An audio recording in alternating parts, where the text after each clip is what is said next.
What's up, Mi Duole podcast listeners? Stuart Anderson with just a short introduction before we get on with Sean Jager.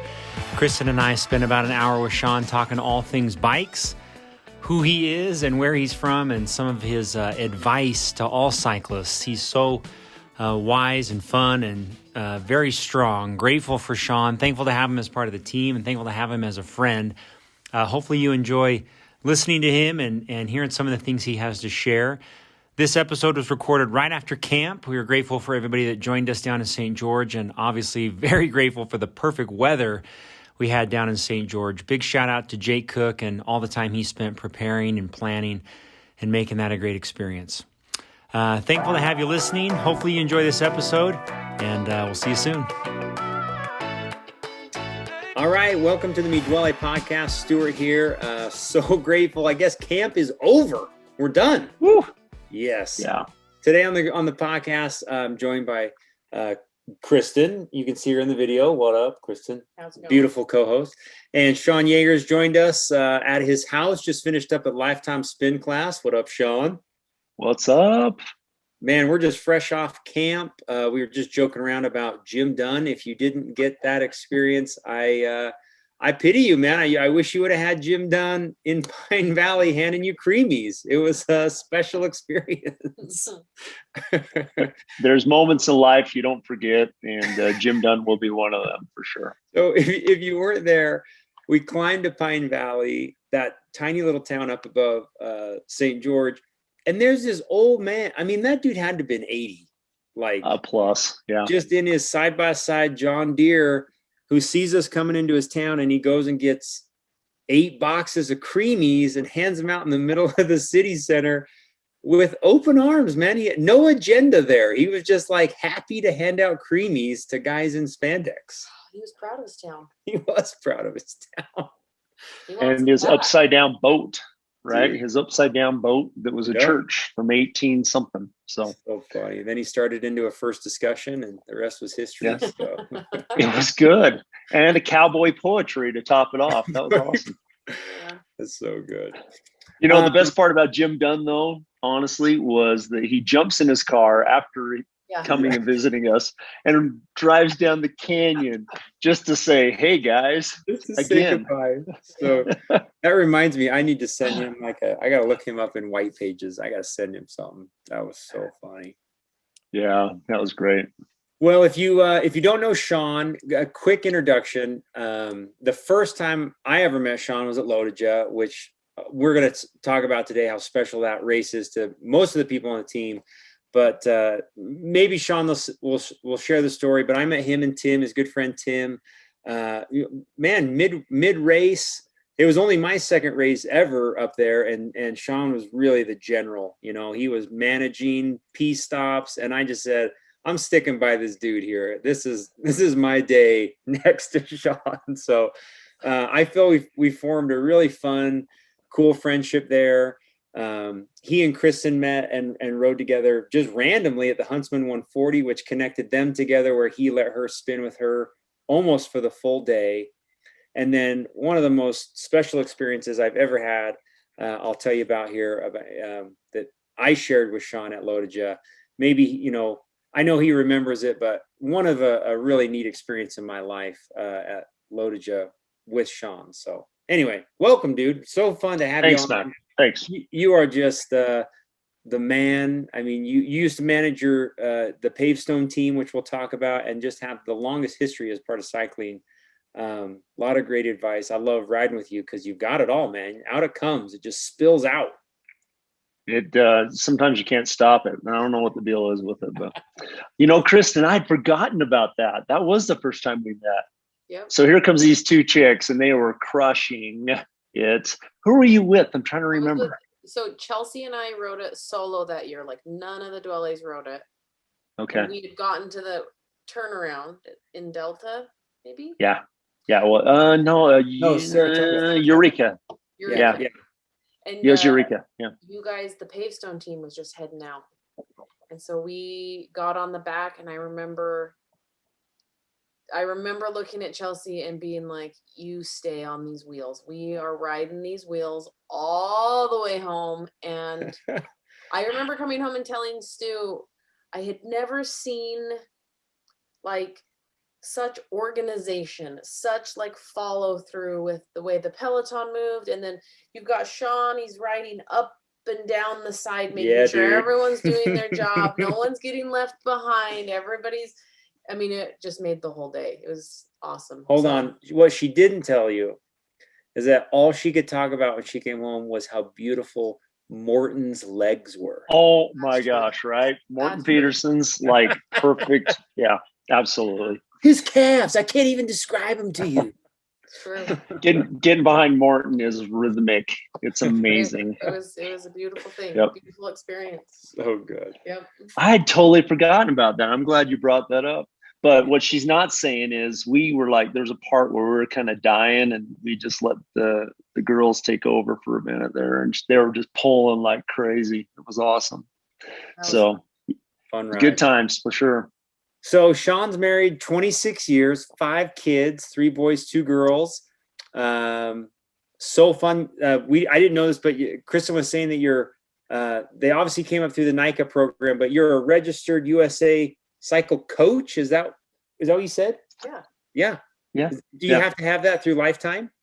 No, I just started working on that because I just didn't know anything about cycling. So I wanted to figure it all out and thought that was a good place to start. Very cool. So do you want to tell us a little bit about your background, Sean, kind of where you came from and just your history in Sean's words? In Sean's words. Well, yeah. So as far as it relates to cycling and whatnot, I mean, I was always a high school athlete, did things in high school, but didn't do much after that. Started getting fat, got married, got a regular job, and played basketball all the time. Started having problems with my knees in my 30s. And after a few surgeries, a few ACLs, it was time to try to do something else. And finally, I had one of the PT guys just say, you know what, man, why don't you try cycling? You look like you want to be fit. You look like you're craving the workouts, you're craving trying to race people. And I'm like, all right, I can try that out. So I started going to Lifetime Spin, and that was cool. I didn't know what it was. I was a member of Lifetime and thought to myself, hey, this is good. Let's try this out. So I spun for a while, just mostly as rehab. And those that know Bryson Perry, he's kind of a local legend he did some road racing, mostly mountain bike. He's a cool dude, but he was running the program at Lifetime. Lifetime just started piloting a program for endurance riding. They wanted to get away from the traditional spin class type thing. And so the Lifetime Cycle Club, I just happened in one day, and Jen Nelson, if you guys know her, she's great in the community, a real advocate for cycling and especially helping others get into it. She was great. She says, hey, come to one of these classes. Let's check it out. Let's see what's up, see how you like it. I started doing that and realized, okay, this isn't spin. This is something totally different. Dudes are showing up, bringing their trainers into the spin room and laying down watts. And I'm like, okay, this is foreign. What's up with this? They had these cool bikes and carbon rims on trainers in a spin room. I'm going, what is going on? Cameron Castello shows up with rollers and throws them down on the spin cycle room. And I'm just blown away. I'm like, what is happening right now? And so that was kind of my introduction to road bikes. And that summer, I think this is 2011-ish, somewhere in there. I had an aunt that passed away from cancer. And my best friend, Brian Burge, he said, hey, you know what? His mother-in-law passed away from cancer. He's like, let's do something. We got to do something. We got to get involved. And we're like, okay, what should we do? And he says, well, I heard about this Huntsman 140. And let's jump in it. I'm like, what is it? I had no clue. Didn't even have a road bike. And he said, and this is like March, April, and I didn't have a road bike. He says, yeah, it's in June. It's 140 miles. Let's do it. It's for cancer. I'm like, okay, let's go. So we go down, we buy road bikes, and I got a Roubaix, specialized Roubaix for like $1,200 with I don't know, Tiagra or something. I don't know what the cassettes were, and who knows what it was. But so we go on our first ride, and we're like, okay, let's do 50, then we'll do 100. So we go out for 50. We made it like 40 and called our wives. It was bad. We didn't know what we were doing.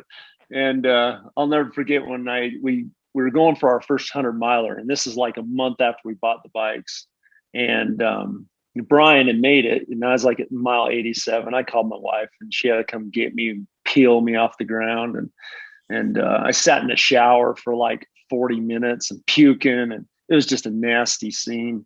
Thinking to myself, there's no way I'm doing 140 miles in a month. But I worked my way up, and we did it. And then we kept riding, and I broke my bike trying to climb Parley's, because I'm like, they said, you got to get some climbing in. I'm like, okay, cool. So what should I climb? So I Parley's. And so I start riding down the freeway, and, you know, I don't know any better. And I see this sign that says, don't go this way. But I just keep going. I'm like, well, I don't know what I'm doing. I guess I'm going Parley's. So I'm riding up this thing, and I'm standing out of the saddle, and sure enough, I cracked my frame. And so I had to get a new frame, and then we got to LOTOAJ that year, and had a great LOTOAJ, and that's kind of how it started. Nice. And so, I mean, LOTOAJ for me and you, I think, is a kind of even more than just a fun special experience. I mean, it's pretty sacred. It's a pretty cool, the experiences and the people that are there. And a lot of the notes that we have written, that you've written about what we want to talk about today, kind of goes over what, like, life lessons learned at LOTOAJ, which I love the way you approach the race. So maybe I think it'd be fun to kind of go through your history at the race, what you've learned, some of the experiences that you've had. Like you said, no need to go over like all of it, but I think the things that stand out are they're really cool. They're really special. Sure. So, I mean, let's at least your first year. Let's talk about first year, and then we got to talk about how you became the guy in the river with a bag of chips.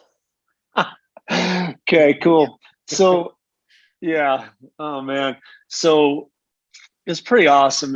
Like you said, Stu, I mean, super special, right? Because where else in the world are you going to show up to something and have 1,900 people all trying to accomplish the same thing? I mean, it's something else. But my first year, it was back when they did the fun ride. And because this is back in the day when it was hard to get into LOTOAJ, right? I mean, it's a lottery, but it was a legit lottery. Like, you were lucky to get in.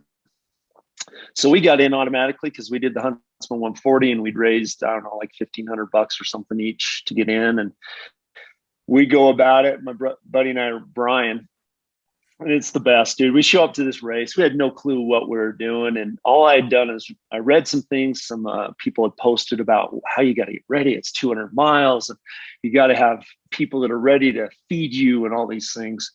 So my kids and I, 5 kids, right? I got 5 kids. And my wife, my great wife, we decided we're going to be ready. So I'd read these things on musette bags, and we're like, okay, let's have musettes ready. And I had this extra bag with all these tools. And one of my kids had the extra wheels. One of them had a pump. I had extra tires. I didn't know what I was going to need. I had like a bivy sack just in case I got cold and had to lay down. You know, who knows? So yeah, over prepared. I had no clue what I was doing. So anyway, we show up, and the fun riders. Well, first of all, we're getting ready for this thing, and my family and I, we practiced in our circle.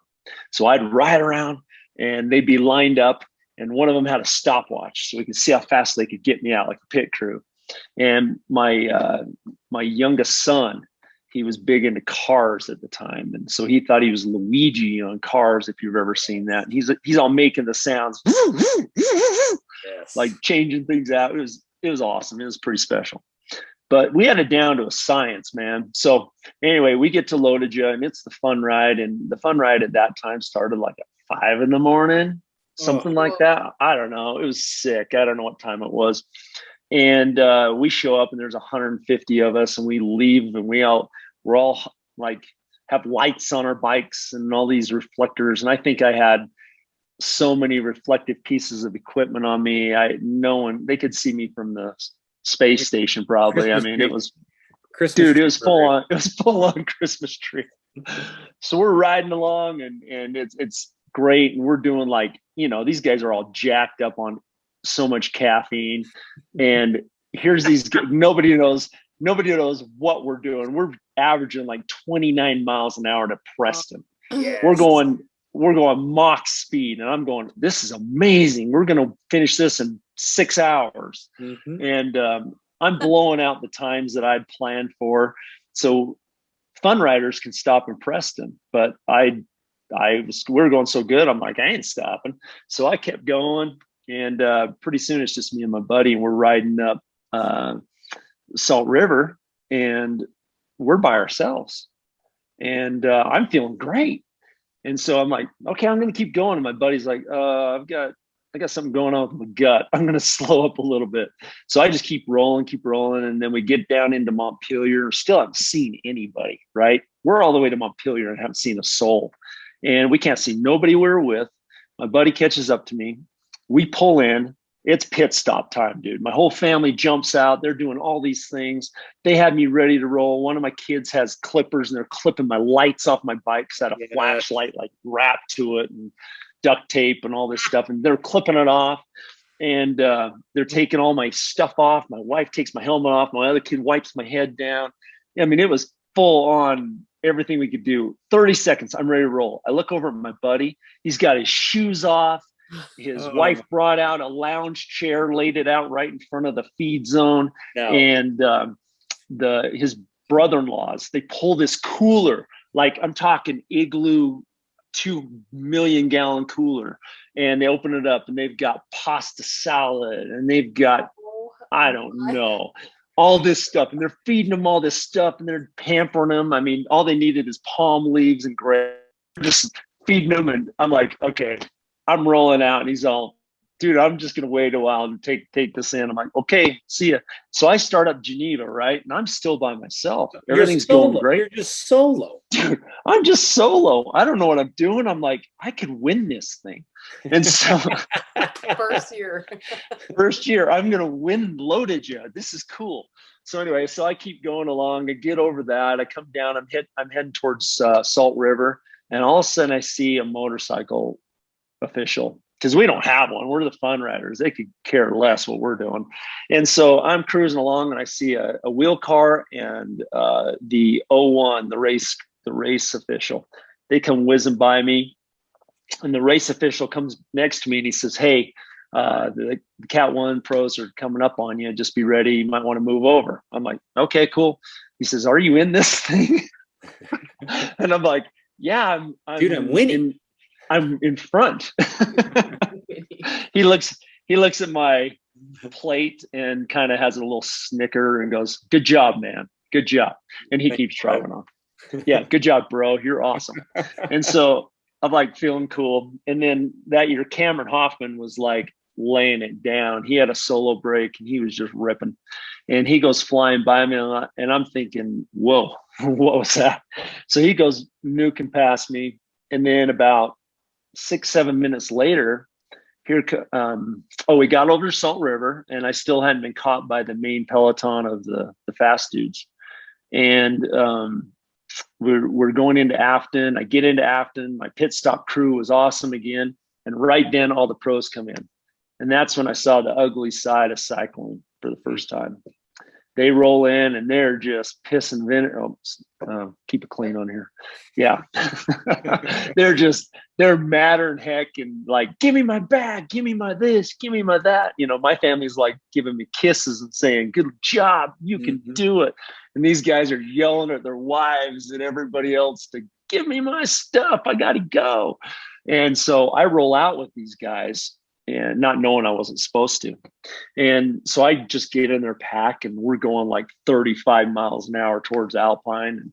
And I'm just getting sucked along. It's awesome. I'm like, this is amazing. And the race official comes by and he goes, yeah, bro, you got to get out of there. So he says, hey, if you want, just get on the back and suck their wheels for a while. So I did. I mean, I got on the back and got dropped somewhere along the Snake Creek Canyon, maybe by Hoback. And then people started catching me one after another, and packs started passing me. And then I realized that I wasn't all that, but it was epic. It was cool. And I was hooked. I was so hooked. I mean, I got like a 10:30 on my first year and I'm like, heck yeah, let's do this. Yeah, I crushed. I was happy. And so it was good. That's kind of how it started. So you've done 9. Done 9 now. 9 races. Yeah. And I mean, I watched you race year 8 when you took 3rd with those Team Real guys from Idaho. Pretty money to watch you podium, except when you passed me on Salt River. Not the greatest day, but I was excited for you. Very exciting. I mean, I want to tell you about, the moment that I had with you. I mean, we'd really only met at the race the year before. I mean, that was the only time I'd ever really known. I'd known you here and there. But I was in the final 6 when my group was rolling through to finish. So I was the final 6, and I was in a different group than you that year. You were racing in front of me, like in the Masters 35Bs, but you were in a different group. Right. And we had passed you in Snake River. Like I was by myself. Yeah, you were by yourself in the canyon, and we passed you. And as I approached the final maybe 6 miles to the finish, my front tire started going flat. So it wasn't a flat that I was like, oh, my tire's flat. I was in denial for a good 2 or 3 miles. I was just like, it's not flat. I can make it on this thing. Like, we're going to limping in. Limping in. And finally I was like, I got to stop. I mean, I was riding on my rim. I stopped. And as I pull out all the gear bag and whatever, I'd only had it out for a minute or two, but you pulled up with your bike. We're not even in the same race. We're not in the same kit. We're not on the same team. We weren't even that close. And you instantly just took your front tire, the whole thing off, and handed it to me, gave me a push and said, just go, bro. Like, go catch him. And you fixed my tire. You rolled in like with my gear. And I'll never forget, only because the reason I want to tell the story is because, in my opinion, that's the antithesis of what you normally see in racing. You know, someone who is thinking about others, who is thoughtful about what they can do to help someone else. And that, Sean, I mean, that is your legacy. If you don't know that already, I mean, that's like the example of you as a leader that I look to, that I love to ride with, because like, that is who you are, man. It's like, it's nature for you to do that. You don't have to think about the other people that you're riding with. And I, like, from that time forward, I was like your biggest fan, dude. You're just absolutely just the man. I just love riding with you. And I hope everybody would exude that. I mean, that is just what, to me, cycling is all about. And if you want to share anything that you saw, you probably saw it different. You were probably like, oh, this sorry sap. Like, no, dude, no, that was a crazy, crazy race for me. I prepared well that year, and I'd gotten a flat. I made the break, and so there's 5 of us, and I knew I had a top 3 because I kind of gauged everybody, felt real good about the race, and about 5 miles out of Alpine, I get this flat tire, same gig, and I'm just like, same thing. Denial. You're like, dude, no, can't be. I feel so good. I know that I can beat all but maybe one dude. And I'm like, this can't happen. So anyway, I get off the bike, and the motor cop was awesome. He's like, hey, just be patient. Take your time. You will catch up. I watched you this whole day. You're good. You'll be fine. And what sucks is the great state of Wyoming highway patrol had made our wheel cars jump us every 3 miles, right? And we love those guys. They keep us safe, right? But at the same time, man, I was not a fan that day. My wheel car had just left and I had put wheels in the car. So I was like ready. Anyway, so the dude was super cool. He's like, just take your time, you'll be good. But it just made me nervous. It took me 7 minutes to change that stupid tire. But I was still close enough, and so they wouldn't let me catch on any group. So I'm by myself, and here comes Stu, just killing it. And dude, you're higher in top 6, bro. You were like, well, I think you were like 3, weren't you? Yeah, because I was with Toby. That was the year that Toby, Don, and his group. I mean, it was me, Welch, Toby, Don, and then Sean Ross. So it was like Sean Ross. Okay, yeah. We were just flying along. We did the whole canyon together, and then when I started getting a flat, they were just like, "Oh, see you, bro." Like, see you, bro. We're not waiting for this sap. So then you rolled up, man. You were right there. Oh, so I'd had one of those moments where it was like, all right. As soon as I saw you pass me, I was like, yeah, dude, you got this thing. And then when I rolled up on you, I'm like, oh man, I knew how I'd felt earlier, and I thought Stu can catch him, he can get him. So, but the only thing that kind of sucked was I go to put your wheel on, and it didn't fit. Oh man. Well, it didn't fit in your brake calipers. Yeah. And so like this neutral dude rolls up. And he's like, "Hey, can I help you?" I'm like, "Dude, you got an Allen wrench?" And he's like, "Sure." So he goes to the back of his toolbox and he's like digging around and pulling out like forks and knives and like, yeah, that's not an Allen wrench, bro. Well, Sean, but it was awesome. I mean, you got a lot of great stories from LOTOAJ, but I think it's fun if you were to share, like, how do you approach the race? How do you look at that day? I love your perspective on how you approach it. So it's changed over the years. When I was really racing it for the first few years, especially when I realized I could compete, I got pretty crazy about it as far as making spreadsheets. I would track everybody. I'd Strava hunt. I would look on USAC to see what the rankings were. I'd see which canyons were close to mine, how I would do against them. And then I'd make this massive spreadsheet about everybody that's in my heat. And then I write them down on the top tube and just kind of keep an eye on them, watch them go for the break. So that's how I usually would do it, and especially on years when I was trying to compete.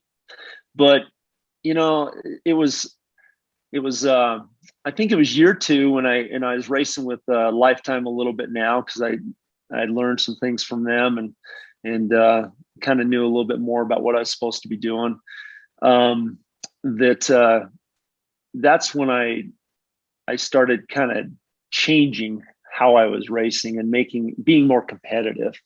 And it was fun. Don't get me wrong. We know how much fun it is to compete. I mean, that's a serious adrenaline rush right there. But so yeah, that's how I go about it. I've always kind of done that. I've tried to prepare myself mentally, and the thing that's always been my nemesis is food, because I love to eat, and I usually blow it in my LOTOAJ race. I mean, literally blow it, like blow chunks somewhere along the way. But yeah, no, it's different, and it's changed because now I go at it a little bit different. We've done it so many times. It's more like, you know what? Hey, we show up, we know our drill, we know how we do it, we know how we go about it. And I'm more about trying to get to know people along the way to shrink the miles than I am about, race face the whole day. So it's changed over the years. Cool. Anything that you did different that year that you took third? I mean, what changed that year? Don Larson and Toby. Those boys, they're just awesome.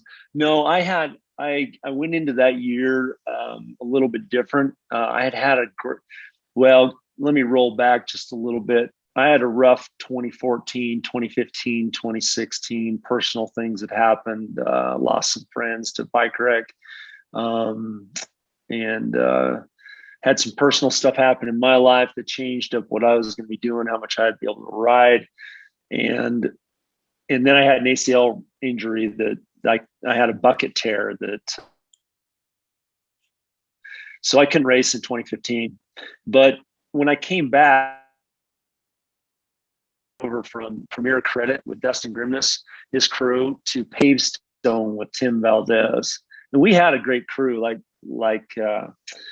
Kristen can attest. We really had a great crew. Those guys worked together. Everybody cared for each other. It wasn't so much about personal results as it was team, and I love that. That truly helped me kind of be a better rider, and that was good for me.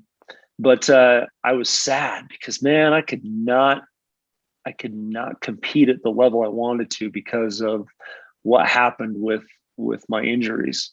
And I started getting race face. That's what I call it, race face. You know, the guys that show up and just like, okay, I know I should do good. I know I can beat these suckers. And somewhere along the way, I lost myself in it. And I lost my joy too. I started showing up, and if I didn't get the results that I wanted, I wasn't happy. I didn't enjoy the race. And I remember I was riding with Christy Bolts now, just on a fun ride at Lifetime. We're doing a ride, and she was big into challenged athletes and talking to us about paying it forward. Pedaling it forward was her name. She'd always say pedal it forward. And I was like, yeah, that's cool, but I hadn't bought in. And then I had an experience. Actually, it was Tommy Pitcher. I was riding with Tommy one day, and he starts into this. If you've ever ridden with Tommy, that dude, he's got some different looks on life. And I was listening to him, and he was just kind of jamming, vibing, talking, and I finally, something clicked, and I realized that, you know what, this is fun. Where did I lose the fun of cycling? What happened? I don't even know what happened to me. And through a few different things that happened in my personal life, I realized that kind of a key thing that I've kind of gone forward with from that point was, once the results become more important than people, it's time to hit reset.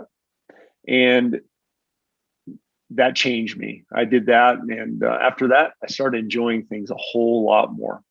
And I started enjoying the racing. And in whenever it was, when I took third, things came together, because that whole day on that, when was that? 2017, 2018, 2019? 18, was it 18? Yeah. That day it came together. I just talked it up with everybody the whole day, and we got to Montpelier, and I saw the Team Real guys starting to put something together, and I'm like, all right, I'll give it a go. And I just done point to point the week before, and so I didn't know if I had the legs to go. But the moment they went, I just dug in. I saw the break coming, and I jumped on. It was on Geneva. Those guys are smart suckers, man. And I jumped in. Don and Toby and Sean Ross and those guys, they made the jump. I jumped in with them, and it was hard. But I kept telling myself, this doesn't suck as bad as it did last week at point to point. So I'm like, every time it started to hurt worse, I go, well, not as bad as last week. Not as bad as last week. And somehow I was able to stay on. Started to get dropped, but Don can descend like a snake and descend like a mother. So I jumped on his wheel coming off of the Geneva, and caught on his wheel, and we caught on to the guys, and the rest, I was just able to stay with them the rest of the day. Came down to the sprint. So it was fun day. Dude, awesome. Any questions? You're quiet.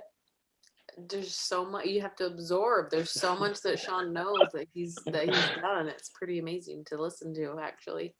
Well, one thing, Sean, I love, and maybe you could talk about Pavestone. I mean, you used to manage the Pavestone team and that group, and really involved with the leadership over there. Maybe talk about that, what you learned from being with that group. And I know you sent me some advice that I'd love to get to, but let's start there. Let's just start. I mean, talk about that group you used to manage. Yeah, so Pavestone really started from Lifetime, actually, and it was a kind of evolution. We started with basically it was Premier Credit, but what happened was Bryson Perry, Creighton Lowe, those guys, they went to Lifetime and said, "Hey, we've got some dudes that can roll. We want to put a race team together." And Lifetime wasn't about that; it was more about community and building up a group. And we got some big groups rides. I mean, the average rides one summer, 2 summers got to be over 100 every Thursday, and it was intense. The A group, I mean, it was a race every week. Old school dudes would show up. All the OGs would show up for that. It just became the unofficial race of the week. And it was good stuff. I mean, everybody was showing up. Ira, Mike Underhill, stuff on the weekends, the races on the weekends. They'd show up on Thursday night, throw down. So we knew we had something because there were some good riders, but we wanted to put something together. We found a sponsor. That was Dustin Grimness's company, Premier Credit. We did that for a couple of years, and then Tim Valdez took over with Pavestone, and we kind of changed into more of a teaching team, if you will. And we just had this vibe of, hey, when we show up, we want to be helpful. We want to help people and be pretty inclusive to all. And it was a good gig. It really was. As all things kind of transition and move on to a point, but a lot of good life lessons learned there through them. Really enjoyed that. Great team members, lifelong friends. Just guys that I really look up to, and they helped me through some hard times too. When I lost my buddies in that bike wreck, they got me back on that bike. So I'll forever be in debt to them for that. All right. So earlier when we started doing the podcast, I asked a lot of the team leaders to send over advice, stuff that they would say to the team. We kind of started that route when we interviewed Dave Sharp, and Sean sent in his advice. Should we roll into it? Kind of how you learn these advice you'd roll? Okay. I'll read it and then you can expound. Is that a good way to do it? Perfect. Okay. So Sean's first piece of advice is learn something from every cyclist you share the road or trail with. I strive to spark up a conversation with those I ride with or race with for any significant amount of time. Not only does it help pass the miles, but I've learned valuable cycling skills and life lessons from so many people who I never would have otherwise met. Anything from shifting a gear down prior to standing so I don't take someone out behind me to deep stuff that's helped me be a better husband, father, and human being.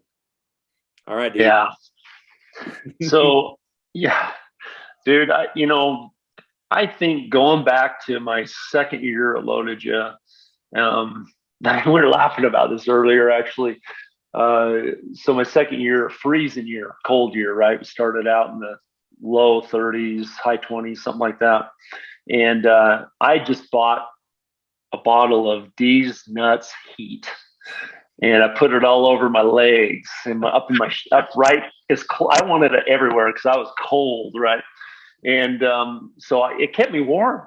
And this in no way is an endorsement for this stuff because it was so hot. But anyway, it kept me warm. But as the day went on, it got hotter and hotter and hotter. And I was like, you got to be kidding me right now. This is not working. But got through that race. And all I could think about was getting to the end and getting that stuff off of me because it kind of worked its way to the northern region towards the Chamois area. Yeah, to the original where D's Nuts normal goes. So anyway, D's Nuts Heat was in full gas, and so I got off that bike and I handed my bike to my son, and I saw that freaking river, and I just jumped in it, and I just sat there, and I just like trying to get that stuff off of me, trying to cool off as quick as I could. And I sat in that river for I don't even know how long. We started sharing stories, and I started to realize how special LOTOAJ was, and how sharing those stories means a lot to a lot of people. So that kind of became the official, let's recap LOTOAJ. Let's sit in the river and just chill. The next year after that, my family actually knows that year my wife said, "Hey, I'm tired. I'm going to the hotel over there. Why don't you take my chair and you can stay here as long as you want?" So she threw me the chair, and I sat in that river for I don't know how long. But I talked to a lot of people, and I got to know a lot of people, got to hear their stories, got to hear their triumphs. And one of the things that inspired me the most was a guy that rolled in at 11 and a half hours. He got off that bike, and his whole family's hugging him. And I'm thinking, oh man, I mean, I've been done for 3 hours at this point. And just to see that he had the same joy, if not more than I did, for finishing that thing. And I'm like, that's cool. So I talked to him. I can't remember his name now, but he was an older guy. And I haven't really seen him around since then, but seeing the joy that he had and seeing the joy in his family's face for his accomplishment, that meant a lot to me. And so after that, I mean, I did that every year ever since. So that's always something that's been special to me, learning something from people.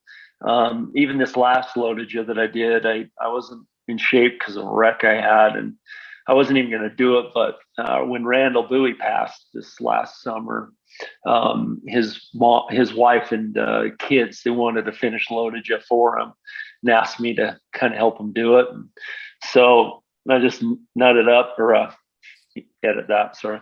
I just got on the bike and started pedaling and got through it and met him. And it was a long day in the saddle, 12 hours or so to finish with those guys, but it was special. But it was really cool too, because along the way, before I met up with them, there's two guys roll up, and they're like, "Hey," and they had that look on their face, like, "This is the coolest thing I've ever seen." And this is awesome. What can you tell us about LOTOAJ? And they're attacking on Geneva. Is this when we go? I don't know when we go. Should we go? And those guys, and you love them. It's just the best. And so I talked to them for a good couple hours, and ended up a couple guys from Taylorsville. It was their first LOTOAJ. They rode really strong, really hard. But even them, I got to learn some things from them. And so that's just kind of my gig. I just enjoy talking to people. I love it. Nice. Okay, Kristen's going to read the next one. Is that good? Okay. Yeah. Advice piece number 2. Give more than you get from the sport. Sean says, I have received so much from cycling in the form of friendship, community, mental strength, purpose, health, mostly, but most importantly, opportunity to serve others. This last LOTOAJ was a prime example. I had very little of the fitness required to compete, but plenty of reason to finish. Leaving Montpelier, I met 2 guys, friends who took up the sport last season and made a goal to race LOTOAJ together. They reminded me of my first one, full of excitement and energy and having no idea what to do with all of it. For the first few hours, they picked my brain clean of stuff I hadn't thought of for years, and it was a great experience for me to give back. Dude, and I would echo this, that whenever we have something from Mi Duole happening, Sean is the first to say, how can I help? And it's just, dude, it is the best. Like, you live this idea, the cycling gives us so much. Anyway, so such a great opportunity to serve others in this sport. Yeah.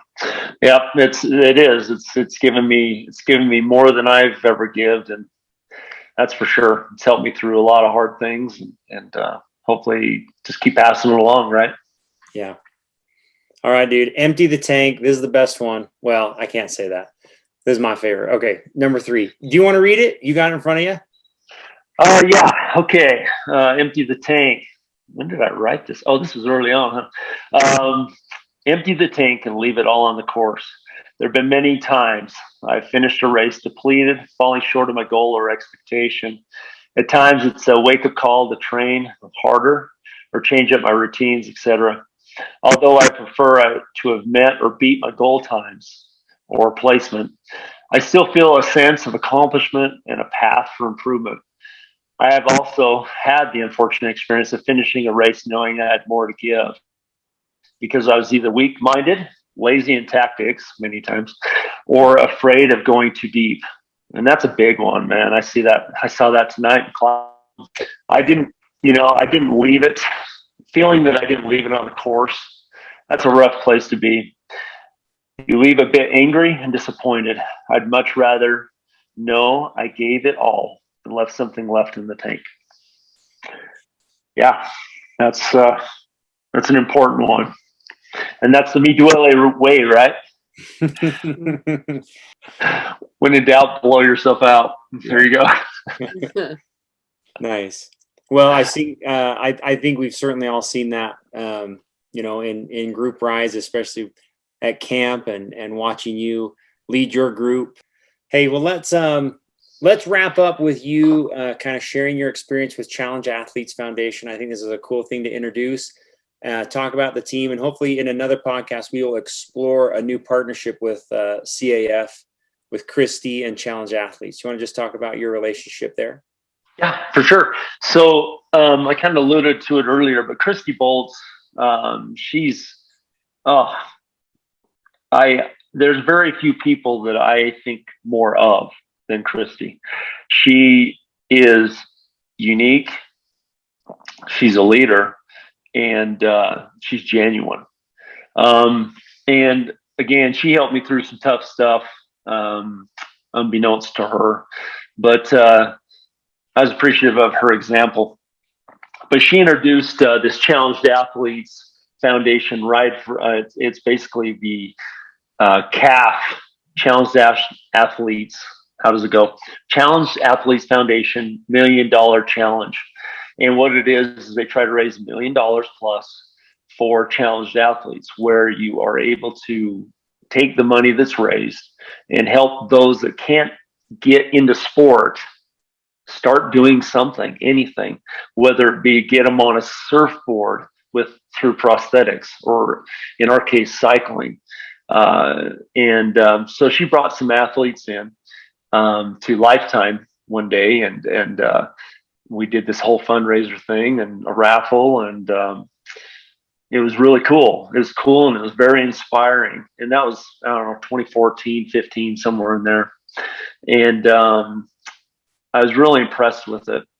I got the opportunity. Christy asked me to be part of their team for 2018 to do the $1 Million Challenge ride. It's where you ride down the coast of California and try to do 700 miles in 6 days. And yeah, it's legit. Hey, and I'm repping today. There it is, right there. So yeah, something else. But so we go down to this ride. So fast forward, I get on this ride, and it was, I'm not kidding you, life-changing. When you get done with that, seeing Bill Walton, those that know basketball, old school Bill Walton, he's a deadhead. He's a crazy man. He does his ESPN stuff, but he's intense. And listen to him and the passion he has for this foundation. And then you see these athletes that go above and beyond their capacity, or what you would perceive as their capacity. Brandon Lyons, I met him day one. I rode with him for 80, 90 miles. And he's a Paralympian now, training for the Olympics and he's a hand cyclist. And you'll have to hear his story. It's inspiring as could be. But just meeting up with him was something else. I was just so impressed meeting him, being inspired by him and all the other athletes along the way. But all in all, Challenged Athletes, like I said, it truly did change my life. Changed how I perceive cycle, changed how I perceive sport. and just reemphasize the importance of giving back and finding a way to help those that maybe it's their first group ride, and being there for them so that they're not intimidated, so that they feel that they have a place. That's what I love about the lifetime opportunities I've had to coach there, is because I was ready to give that up, man. I was like, okay, I've moved, COVID happened, the gym shut down. It's way out of my way. I sure as heck don't do it for the pay. And I ran into one of the people that was a regular attendee in my class, and they're mad at me. They were literally mad at me because I hadn't been holding classes. I'm like, dude, you heard about this thing called COVID, right? I mean, it kind of shut us down. I mean, but then I rode with him for a while and got to understand why it was so important to him. He didn't have that social structure other than cycle, and it was taken away from him. And then I talked to another person, and she had a similar experience, and why it was so important that we had this cycling community. And so I decided to go back as soon as the gym opened up and was able to do it again. And I wouldn't have done that, honestly, because it's, it takes time out of my time. It takes time out of my training, because I don't get much of a workout, except for tonight. I about killed myself. But generally it's more about helping people in their form and fit, and trying to help them understand VO2 max and doing those things. But I wouldn't have gone back if it wasn't because of the experiences I had with CAF. Seeing people give more than they're normally would be able to, it's deep. It hits you in a deep way. And it's a legit cause. It really is. Well, I hope that in the near future, me, you, Christy, and the Challenge Athletes Foundation can kind of launch here with the team to do good together. Yeah. There's a lot of people that can do good for that organization. And I'd love to hear the Jamie Whitmore story. I think we should tease that out for next time when you got called out. I told Kristen the story. It was a good story. I want it unedited for the next one. It's very good. Unedited. Okay. She's used the phrase this morning on Zwift. She remembered the phrase, and out it came when she was ready to give up. So we'll tease that out for next time. Awesome. That's going to be part of like the Mi Duole motto. Motto on the logo. Just put it in there, because every once in a while you need that reminder. Every once in a while you need it, and sometimes in the worst way. Okay, cool. We will. Well, thanks, Sean. I think let's wrap up. I appreciate you, your friendship, your leadership. You're just you're awesome, man. Grateful for every time we get to spend time together. You guys are awesome. Appreciate you, and the way you guys have reached out to people. It's I can't say that enough. Reaching out to people and bringing people together, giving them an opportunity to be part of a family that maybe otherwise they wouldn't have. That's huge. So thank you. You bet. We want to welcome Jim Dunn into that family. Jim Dunn, 2024.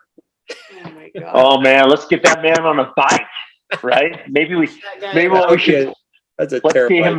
Let's get him an e-bike, and or he can just drive his Range Rover or whatever that thing was, the Ranger, with the creamies, and we'll just chase him down the road. That's a terrible idea. Pace. You can be like a pace car. No. Yeah. No, this podcast is derailed. We are done. That's good stuff. We're done. Nice. Good stuff. Dude. Thank you. Appreciate you guys.